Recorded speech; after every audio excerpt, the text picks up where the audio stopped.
Na Geohazard Map del Mines and Geosciences Bureau o MGB, aparece el mga flood-prone area na syudad. Na prinsipyo del tiempo de aguacero, el MGB incluye con el 4 barangay na Costa Este y 8 barangay na Costa Oeste como mga flood-prone barangay.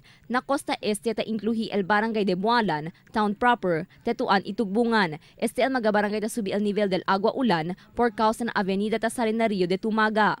Por con este na Costa Oeste ta incluye na mga flood-prone barangay, El Ayala, Kawit, San Jose Gusu, Baliwasan, Talisayan, San Roque, Santa Maria y Tumaga.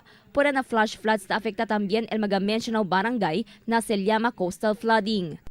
Sa simula nga ng taon na to, ang una naming priority sa Zamboanga City. So, lahat ng barangays and representatives, including the chairman, in-invite namin sila lahat for IEC. So, ang turnout, more than half of the invited naman pumunta, pero may mga barangay lang na hindi nakaano. So, anyways, yung IEC naman namin, paulit-ulit siya every year. So, we hope na at least maano nila na ang main purpose lang naman talaga namin is for them to understand yung geohazard map kasi yun yung baseline information, and for the BDRRMCs kasi sila yung respondent talaga.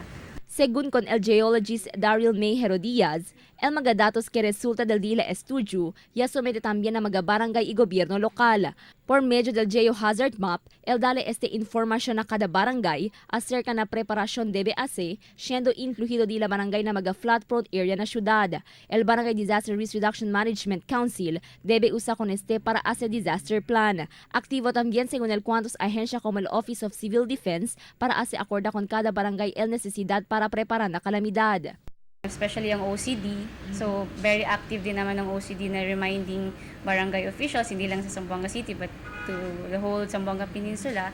And then, always, ma'am, is coordinate. Coordinate lang talaga with yung OCD, mag-coordinate, I mean, yung CDRRMC or MDRRMC, mag-coordinate with the BDRRMCs, and then BDRRMCs, tapos, obviously, headed by the barangay chairman, or minsan hindi headed by barangay chairman, pero they have to coordinate and communicate and do something about na kasi silang first responders talaga yung BDRRMC. So, meron kami actually ginawang mga advisories, ma'am, in response to the recent na ng pag-asa kasi may forecast ng pag-asa regarding sa onset of rainy season. Además, debe también según hace con este el gobierno local como un basehan para construir mga flood control project. Debe según realizar con este na temprano tiempo. Prioridad según el agencia el ciudad de Zamboanga que vulnerable en este clase de calamidad. Por eso esperanzao que el continúa sila conducir information dissemination na cada barangay por medio de mga lecture y seminar.